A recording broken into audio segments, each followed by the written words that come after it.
But I want to bring on my man, Mark Sleboda, international relations and security analyst, and baby father of a new channel that's coming out. I'm going to show the preview of it. You look very badass in that preview. So I like it a lot. How you doing, Mark? You doing okay? Did I mug a little bit? Yeah, the wonders of your show. Wonders of AI. Well, Real Politic with Mark Sleboda is going to be coming on Substack, and just so the audience can see it, I think it looks fantastic. Like I said, he looks man in darkness on this. Let me start it from the beginning.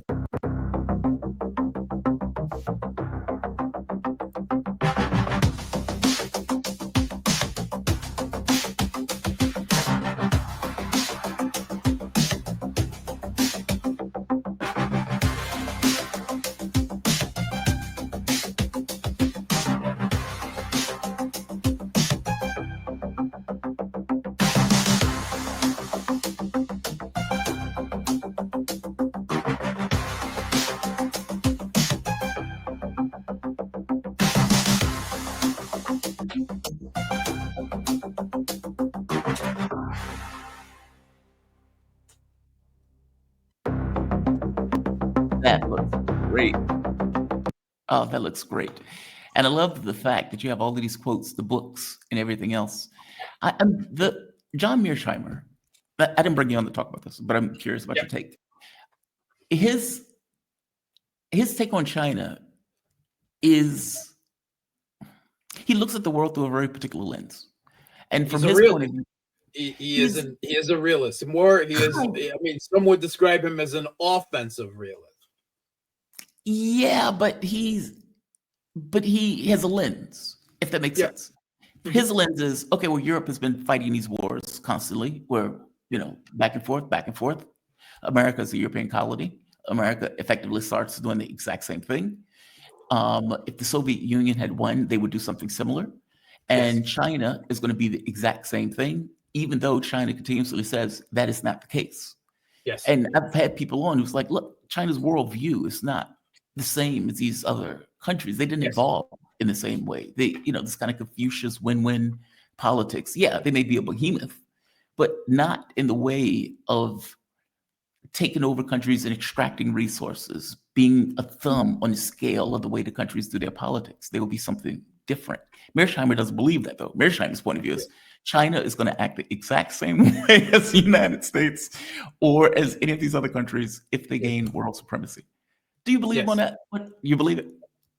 Okay, so, I mean, his point of view is, first of all, IR theory, right? International relations theory is, the way I regard it is, and I think most international relations theorists, professors would agree, is a toolbox. It is a theoretical toolbox for understanding the world. Right. And first of all, the same tool does not fit all situations, even if you have a favorite tool, right? I have a favorite tool. I like to use it whenever I can, right? Yeah. But in IR theory, my favorite tool is probably realism, followed maybe closely by some critical theory.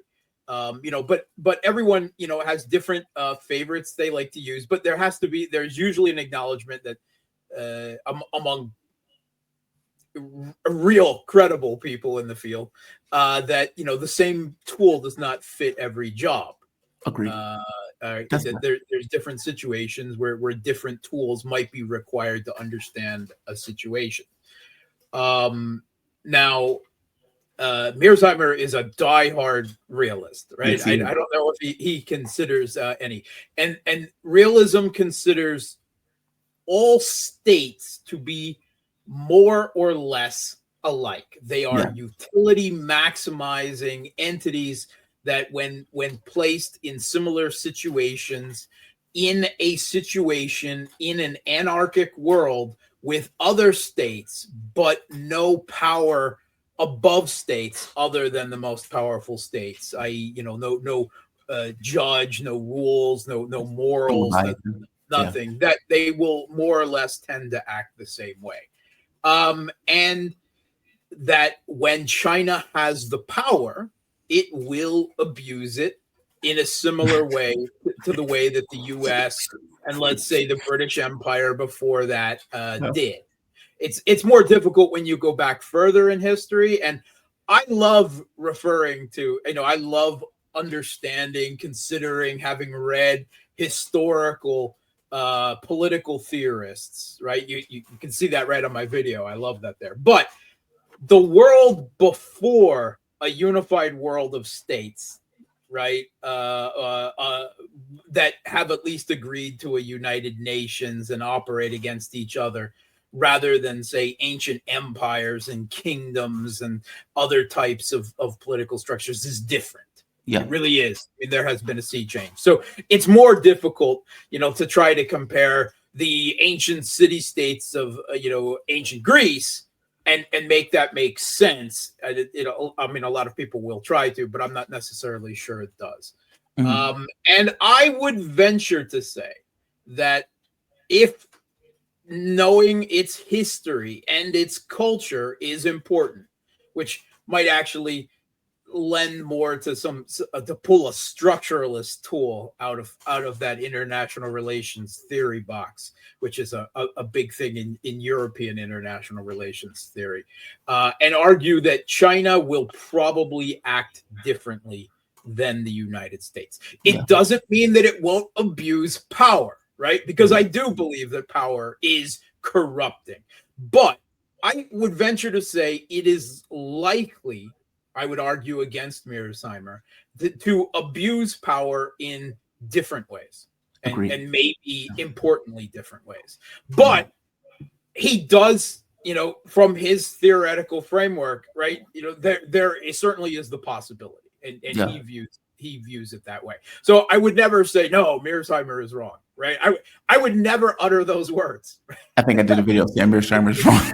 Yeah, because but I would say, not that definitively anymore, right? I think there's a possibility that he is underestimating the cultural differences, the social-cultural differences that might lead to political differences. Right. And again, once again, I do believe they would abuse power, right? All power corrupts, right? Yeah. But they might do it in different ways, and maybe in importantly different ways. Yeah. Our world of international relations theory today is still shaped by that moment when European colonial powers, armed with guns and other tools to an extent that other societies were not. Yes, I know the Chinese actually developed gunpowder first, but they didn't actually really develop the gun as a military weapon to the same extent as, and cannon as the Europeans did. But they forged the world we live in today. And the argument there is because states, even China, right, has a foreign minister. It has this type of defense, right? It has this, right? It's structured like a European state because they're the ones who imprinted their social political structure on the whole rest of the world as a result of those centuries of Euro-Atlantic dominance of the world. So there's an argument to be made there. I'm not sure it's 100% compelling. And I think that all power corrupts, but the Chinese might turn out to be different. Slightly different. Yeah, slightly. Maybe significantly different. Yeah, but I think they'll be different. But it's not 100%. I would not go out on a limb and stake my claim. Mearsheimer is wrong. Let's just say I would question that. I would question that. Yeah. I would be a doubting Thomas on that particular issue. So while I agree with Mearsheimer on Russia and his take on the Middle East and everything, he's locked into a China is bound to the same hegemonic path as the United States, if they shift places from 1 to 2. And I'm not so sure that the future would end up like our recent past. Agreed. Thank you for that. Agreed. I've had plenty of Chinese guests on, and they were like, Mearsheimer is getting this wrong. This is not the way we think. Yeah. It is not in our Hey, culture. have you ever heard Mearsheimer talk about when he goes to China? Yeah. They love him in China. They love, because despite that, his realism, right, as that's something they can understand. They may not agree with it, right, but they can understand that viewpoint rather than this weaponized, hypocritical moralizing and exceptionalism that comes from Western countries, which is what they're used to. They can understand realism, right? Yeah. And therefore he's an IR celebrity to an extent in China that he's not in the United States, which is, let's just say, a travesty, an academic travesty. Fascinating. I mean, because he is given an honest take on the way the U.S. government operates, which is refreshing. I would imagine if you're talking to China and it's like, well, that is what we're seeing. So thank you for being honest about the way the U.S. operates. But if you're in the by US, the way, since we're on IR theory, which is my obsession, right? It's what I studied IR theory and strategic studies. But Joseph Nye died last week. Another extremely prominent and noteworthy, like 101 reading required of international relations theory. And I did not even, I would say, 50% agree with Joseph Nye. He was more of a liberal institutionalist, though he tried to give it, I think, a veneer of realism. But he was always worth reading and considering. He was very sharp. The terms that we use today, soft power, smart power, he coined all of those, right? All of those. So he's, even if you don't agree with his analysis of geopolitics today, his understanding of the world of international relations theory, I would say it's essential to have read that and take it on board. Another tool in the toolbox. Good to know. Good to know. Speaking of international relations, we have what I consider to be, I guess I don't necessarily want to call it a propaganda war, but at the very least maneuvering that's taking place. So during the Victory Day parade, celebration, taking down the Nazis, that Europe, acting like children who would be speaking German right now, didn't show up for. So there's that. I feel some kind of way about that. But anyway, you have Zelensky meeting with many of these European cokeheads, apparently. Starmer, Merz, you don't want to say this. I'm gonna hide this here. Don't look. It's by a big. Everybody doing a little blow. That's okay. So you have all of these guys meeting. So Putin comes out and he says, "Okay, well, fine. If you feel that strongly about having conversations, well, we're not going to give you a ceasefire because that's nonsense. There are no conditions on a ceasefire." But he comes out and talks to Erdogan. And after speaking to Erdogan, comes out and says this, which is fantastic. And I would like to underscore this without any preconditions. We suggest to start without further ado next Thursday on May 15th.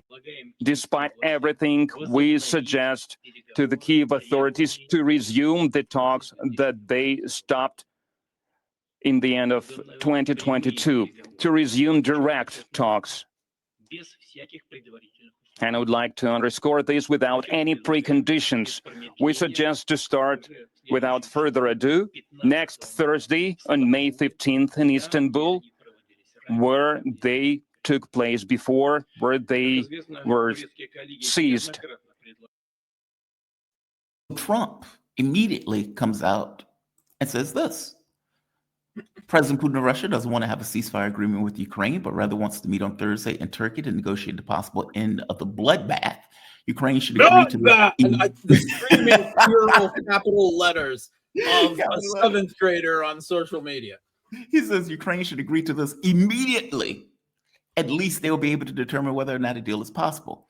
Now, the rub with this is that Zelensky... No. Put that back up. Put that back up. Okay, wait. Put it back up. Let's finish the whole thing. All right, let's do the whole thing. Fair enough. Yeah, let's do the whole thing. Fair enough. He says, all right. So he says, he should at least they will be able to determine whether or not a deal is possible. And if not, European leaders and the US will know where everything stands and can proceed accordingly.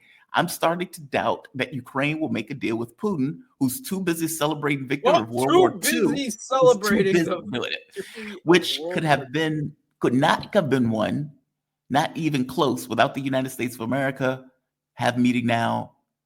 By the way, that's offensive, by the way. Go ahead. That is incredibly insulting and offensive to Russia, right? Yeah. I mean, Johnny come lately, the Westerners who did their best to make sure that World War II was a titanic struggle between Nazi Germany and the Soviet Union, of which they wanted to take no part and tried to stay out of it to the end. And let's be honest about ourselves, right? The numbers hold up. That the Soviet right, the lowest credible academic institute. We're talking Western, right? Not Russian historians. 83% of German troops died on the Eastern Front. Yep. And nearly 100% of their nearly 1 million European fascist allies who soldiers fought on their side, right? So thanks Johnny come lately. Yes. Oh, it couldn't have been won without Lend-Lease. Yes. Thanks so much for the spam and the toy Sherman tanks that were such a joke that they were handled. This is what the Soviet Union did with those Sherman tanks, by the way. They sent them to the Eastern Front, right, against Japan, where that did not ignite till the end of the war, because the Soviet Union fought a successful war against Japan in the late 1930s. Right. And Japan was like, Nazi Germany was like, two fronts, get the Soviet Union from the other side. And Japan's like, no, we don't want any of that again. Yeah. We'd rather take on the Yang. Right.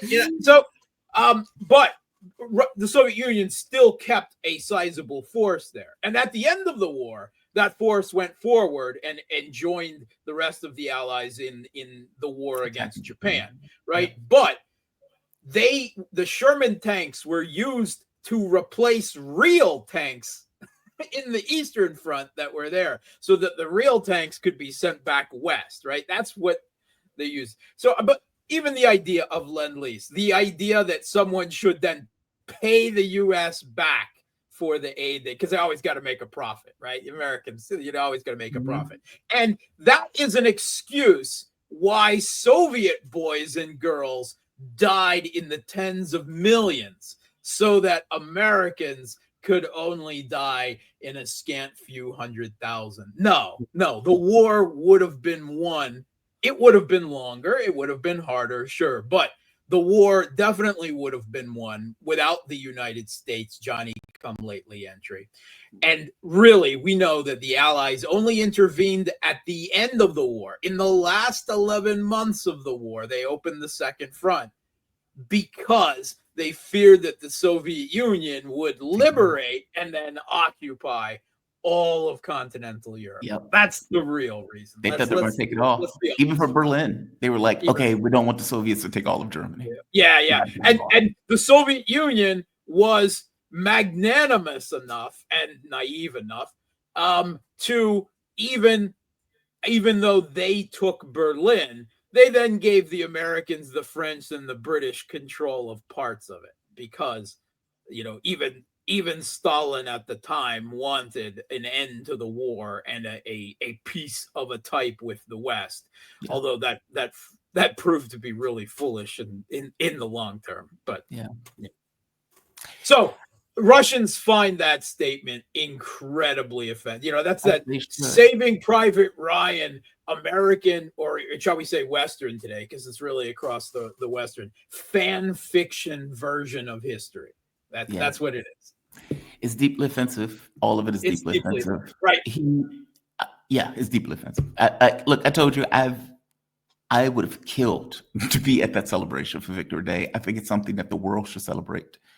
And it's unfortunate that Europe is acting like children right now, and not just acting like children, assisting with a similar type of element to go after the Russians.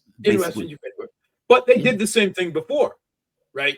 Because in the late 1940s, early 1950s, Operation Red Sox, right? Oh, Which Gladio. I has thought it was been Gladio. detailed. Operation Gladio. No. That Gladio was Europe. Operation Red Sox was in Ukraine, right? Politico actually did a piece on this, right? Check it out. It's not Soviet propaganda. It's recovered from U.S. Archives, Freedom of Information Act. Politico did a piece on Operation Red Sox at the end. The beginning of the Cold War. You want to know where it really started? The Cold War. The U.S. had a plan to use the Nazi veterans from Western Ukraine, right? That it had collated together, and use them to start an insurrection in Ukraine, in the Ukrainian SSR, to try to break up, the Soviet Union, at least to Ukraine. And even according to Politico, CIA agents led airdrops of these West Ukrainian, SS veterans on the ground. CIA agents led them on the ground to their dooms, because the Soviet Union had intelligence, knew exactly what was going on, and wiped them out completely. It was a complete failure. But this was an undeclared war, right? Using West Ukrainian Banderite fascists, if you want to be generous and call them West Ukrainian ultranationalists, back then. Then fast forward, 70 years, and the West is doing the exact same playbook, supporting Banderite fascists in Ukraine as a weapon against Russia. All of this has happened before, and unfortunately, history tells us that all of this will happen again. There's nothing sacred. I swear to God, there's not. That's why it's not just forgetting. It's not just insulting. It is obscene and perverse. But I mean, it's real. It should be as no surprise to anyone, right? Whatever they may say about their liberal values and everything, the U.S. has supported right-wing death squads and dictators. Just atrocious crimes in South America. They've supported jihadists in Afghanistan before they were against them, in Syria, in Libya, and elsewhere. The British have supported even more. Historically, they bear some credit for the entire creation of Salafism, of Wahhabism. Historically, they helped promote it. So did Israel in more recent times as well, too. In Kosovo, they supported the Kosovo Liberation Army, right? Which was, directly in bed with Al-Qaeda. And the U.S. had previously listed as a terrorist organization, and the entire West, and delisted it because they wanted them to use them as a geopolitical weapon. The Kurds, right? The Kurds were leftists during the entire Cold War, and still are, or were to some degree. In Iran, who do they support? The Mujahideen-e-Khalq, crazy, absolutely insane, brainwashed cult, right? That share and actually committed terrorist attacks, killing Americans, by the way. Right. But they're a convenient tool against Iran. So is it any surprise that the U.S. and the West would support whatever extremist faction is available in Ukraine to use to try and geopolitically, capture it for the West? And that happens, to be Banderite fascist, West Ukrainian, homegrown fascist ideology following Stepan Bandera. It's the same thing in the Baltics, right? These SS veterans who fought against the Soviet Union, they're promoted, right? Ultranationalists, all. While in Western Europe, right, the EU is a nation, a national identity deconstruction machine. In Eastern Europe, that type of far-right nationalism is promoted as long as it's directed as an identity bulwark against Russian influence. And the Baltics, the yearly annual torchlit celebrations of marching SS veterans, supported with a wink and a nod by the governments there, are a case in point, about that. Putin has effectively raised the bar and say, hey, I've spoken to Erdogan. Let's have Istanbul 2.0. And interestingly enough, he points out unconditional talks, which means the military keeps going. The military is not stopping. We're going to continue. We will have talks while the military campaign keeps going. And we will pick up where we left off with the addition of the reality on the ground, that reality on the ground being the territories that are part of the Russian Federation. Kherson and Zaporozhye. Yeah. Yes. At least. Well, yes, and also at least. Lugan. Yeah, right. So Zelensky, after hearing Trump say, do it immediately, Zelensky says, all right, I will be in Istanbul. However, and he puts a condition on what was supposed to be an unconditional talks and says, providing there's a ceasefire. So you are basically not showing up to the talks under that model. Yeah. But give me your take on that. I mean, what do you make of this? I mean, for one, Putin has to know that Zelensky can't do it because it's illegal by Ukrainian law, since Zelensky passed the law saying... Such as Ukrainian law actually matters. Yeah. Fair enough. I'm just pointing out that at the very least it's on the books that he's not supposed to be able to do that. Two, Putin is obviously not going to accept these terms of stopping the military campaign for talks. Zelensky has to know that he's not stopping the military campaign. Europe has to know that the ceasefire that they were going to put out was always going to be ignored. What do you make of all of this that's taking place? Okay, so what is really going on, right? This is all diplomatic war of maneuver, diplomatic maneuver, right? If you want to call it a dance, because I think it's more appropriate to a dance than, say, to chess or something like that. Or for Americans out there who understand, this is a game of hot potato.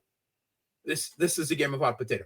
Everyone knows that this peace push, right, by the actual proxy master of this conflict, the United States, right, by the Trump administration, this peace push is going to fail, right? So right now there's a war of maneuver going on on whom the failure of the inevitable failure of that peace process will fall on, right? Does it fall on Russia or does it fall on Ukraine, right? You could argue the Europeans may be to a large extent, responsible, but they're never, going to receive the lion's share of the blame for it, right? So this is a war for what's going on.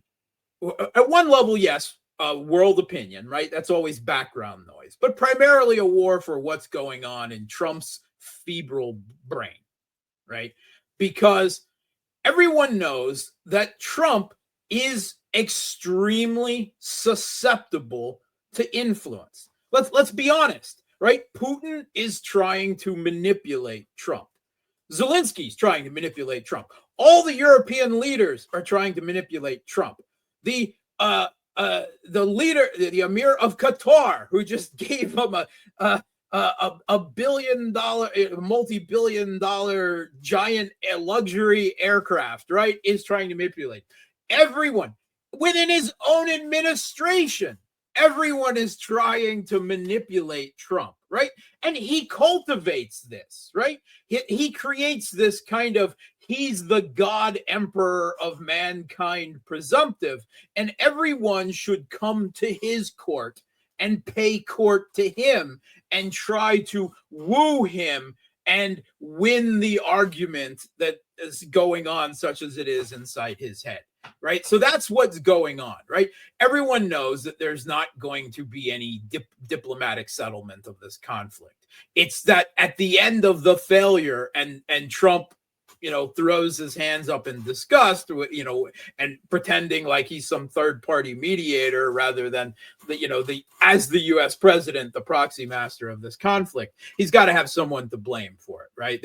Maybe to some degree both, but there's got to be someone this is what's going on. The Europeans don't want a ceasefire. They were against the ceasefire forever.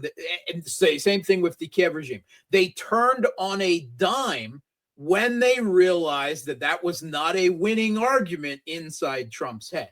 This is why the Europeans continually, at the same time they're talking about a ceasefire, the British and the French will not miss any opportunity to talk about putting troops on the ground whenever that ceasefire comes into effect. Now, forget the fact that they are crazy enough to actually do it at some point regardless. I think they might be, even though their own militaries say we don't have that capability, not even as a human tripwire force, right? Speaking to the Telegraph, British generals have said that Starmer is doing political theater, and the British military is so deteriorated, as is the French, by the way, that not only could they not engage in Russia in intensive combat, but that they couldn't even maintain a sizable force as peacekeeping or human tripwire or whatever. But the whole reason for bringing it up every time they talk about a ceasefire is so that Russia doesn't agree to a ceasefire. Right? That's the whole point, right? They know, they talked it up, that Russia will, even if Putin was considering, well, we'll give him 30 days and then maybe, when it all collapses, Trump. No, the Russian generals don't want that either. By the way, the Russian military, the brass, the Stavka, they're really fed up with this ceasefire nonsense. This Easter ceasefire, this Victory Day ceasefire. Every time the Kiev regime use it in small tactical ways to take back territory on the ground and so forth, improve their position and so forth. But again, this is part of Putin's diplomatic game. That you could make the argument at least that there's a bigger picture involved, right? So Trump has presented two arguments in the past, shall we say, 2 weeks, so longer, but particularly punched them home in the 2 weeks. He wants two things, right? And these are things that people who have talked to him, recently have left imprinted on his brain. He wants an immediate, unconditional ceasefire, and he wants direct talks between Russia and Ukraine, right? He's been on this in his social media diplomacy, if you want to call it that. I don't even know what to call it, right? Whatever, his puerile rants on social media. So the Europeans and the Kiev regime, right? The Kiev regime, herded by the Europeans, have jumped and have turned on a dime and adopted this ceasefire. And they have, they're demanding that Russia accept an unconditional 30 degrees ceasefire so that they can, of course, rearm. The Kiev regime conduct more mobilization. They can get troops on the ground down in Ukraine. Let's say it actually happened and so forth, right? And Russia's been down this path before, right? There was Minsk 1, there was Minsk 2, there was the Istanbul communique, right? There's 3 recent ceasefire that the Kiev regime violated every one of them, so the most recent one 5,000 times or something absurd like that. Why should Russia give them a breather and give them a chance to rearm and retrain? Again, the Europeans don't really want a ceasefire either. They just want the war to continue. They just realize that this is the tack now to get a political tack to manipulate Trump properly. So they're pushing for that. In fact, there is another argument that they have been considering that hasn't been put out yet, but may come into play yet, where Zelensky unilaterally declares a 30-degree ceasefire and then throws the gauntlet to let Russia violate it and be seen as, the warmonger, right? It's just theatrics, right? I mean, yes, Russia is they invaded the Kiev regime's territory. There's no question about it. I would certainly argue that they had every absolute reason that they must do it. In fact, they're far too late in beginning it. But yeah, they are, the aggressor in this particular, big conflict, at least situation. So Russia, in response, right, to this move, has taken the opposite stance, right? They say, we don't want a ceasefire. Well, let's go. We want direct talks, right? The Kiev regime says no direct talks without a ceasefire. And Russia says no ceasefire without direct talks and progress made towards settling the core causes of the conflict, right? So that's the contradiction. Russia has long said that they're willing for negotiations without conditions with Ukraine, right? It was Ukraine, the Kiev regime, that walked away from the table in 2022, in the spring of 2022, at Istanbul, right? Which is why Russia has proposed Istanbul. This is the new information, that Putin has thrown down that gauntlet with a counter move, completely ignoring the demands for a ceasefire, not even addressing it, right? And said, direct talks Thursday, Istanbul, send your team, right? Right now, Zelensky is throwing back, right? He threw back with, I will gladly be there if you agree to a ceasefire. And he said he personally, so he upped it, right? So maybe you could argue that this is poker, but I see it more as hot potato. Everyone is trying to avoid being stuck with the blame in Trump's head for his big peace project having failed, right? So right now they're trying to come up with a strategy to get out of course, nothing is going to come of direct negotiations between Putin and Zelensky. And you put the two of them on a stage together, right? And I mean, Zelensky looks like a crazy little child, right? Whatever you want to call him, right? And Putin is, whatever else you may think of him, a cold-blooded master statesman, right? So that is, I do not believe that that any team of Russia and Ukraine is going to meet Thursday in Istanbul, much less Zelensky or Putin or anyone like that. I think that what we're going to see in the next week is another Bucha, another false flag or other provocation that can be blamed on Russia to give them an excuse to not engage in negotiations. That is what we're going to see.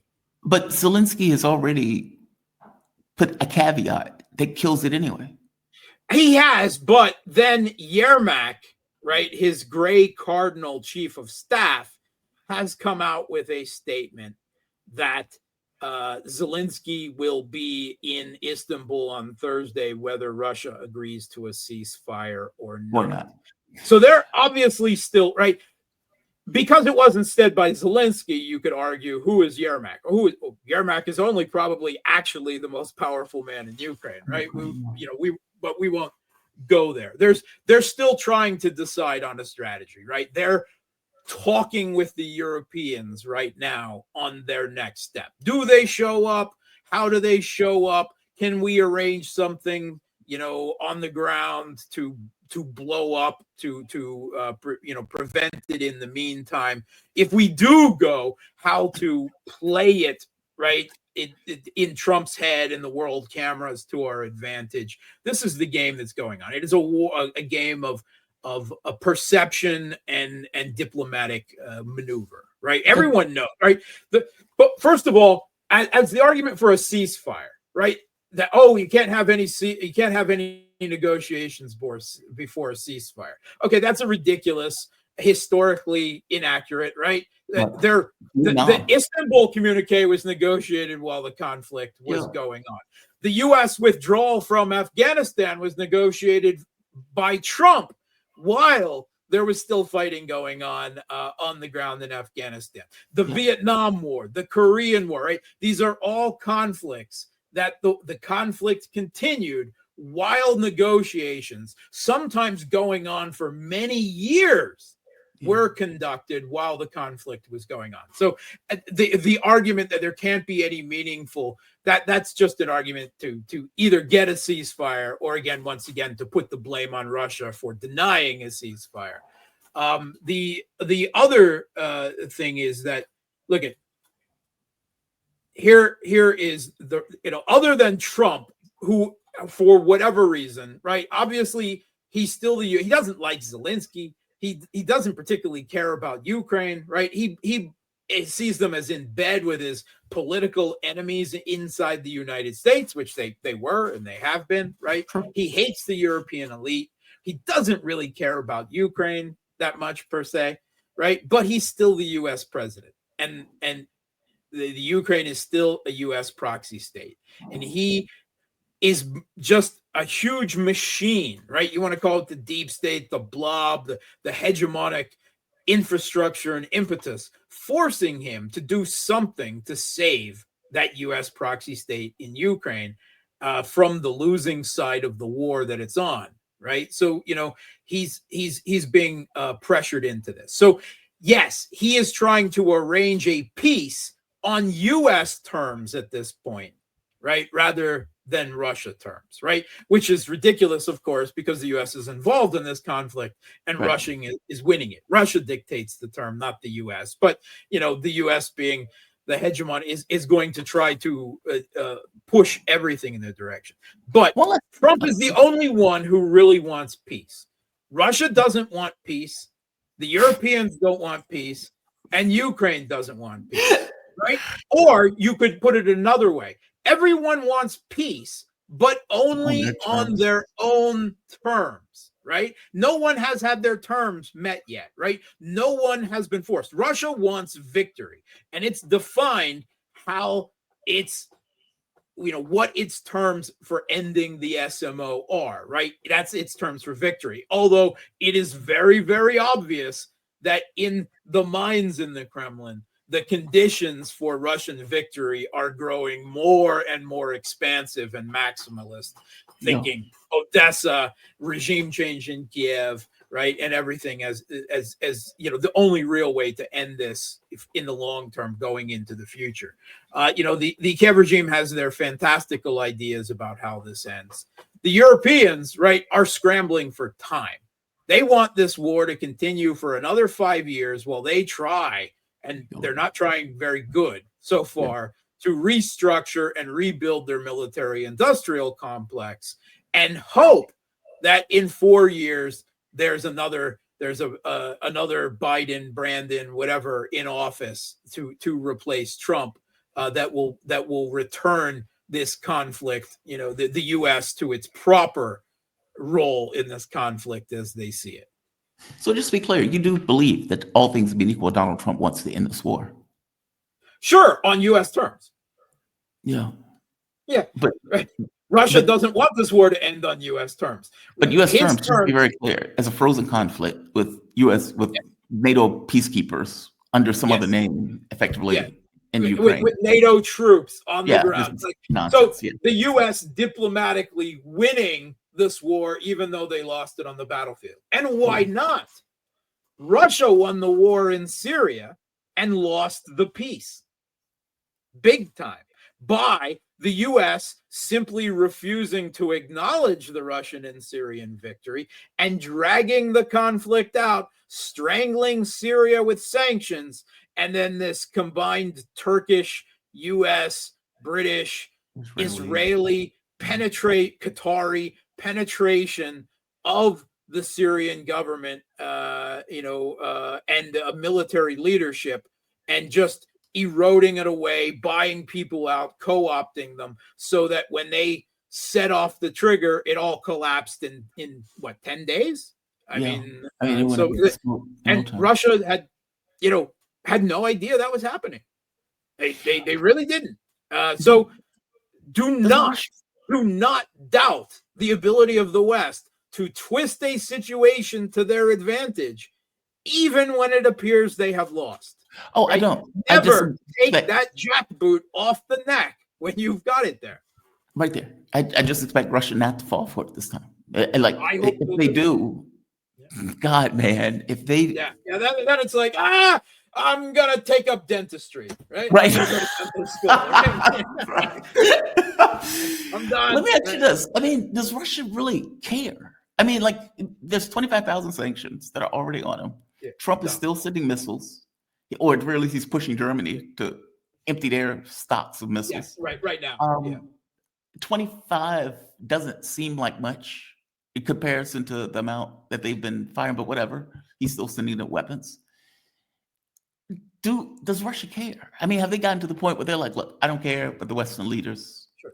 But they do seem to care about what Trump thinks. Why? Sure they do. Right, because the U.S. could still make this last much longer and make it much more costly to Russia and make the end political settlement of it not a settlement, right? An open Cold War / hot war. Yeah, and again, always there's a degree of uncertainty about what the end game is, right? Yeah. Again, Russia won in Syria and then lost the peace, right?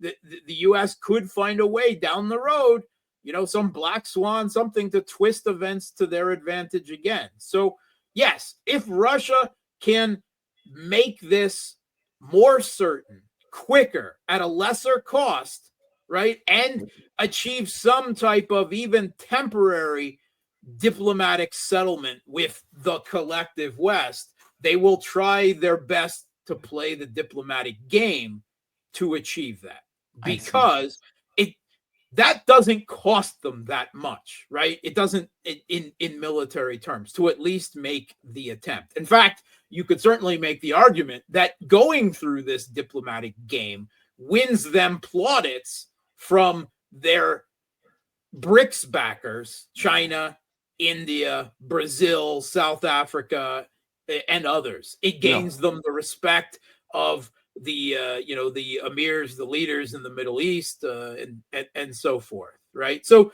there's a lot of arguments to be made. Now, I'm of the end opinion that this will only be settled on the battlefield, and only then where there be a diplomatic tying of it up, right? And that may be extremely, because I don't ever see this regime, whether Zelensky is, the head of it until the end or not. But I never see this Banderite fascist regime in Ukraine surrendering, right? Yeah. It'll retreat to Lvov if it has to. It will go. It become a shadow government run out of Poland, running guerrilla wars against Russia, right? There will always. It will never ever end or stop. And the U.S. will never acknowledge a Russian victory in Ukraine and officiated, just like it never acknowledged and officiated a Russian victory in Syria. Why? Because there's always room for maneuver even after the war is over. I want to move to what time is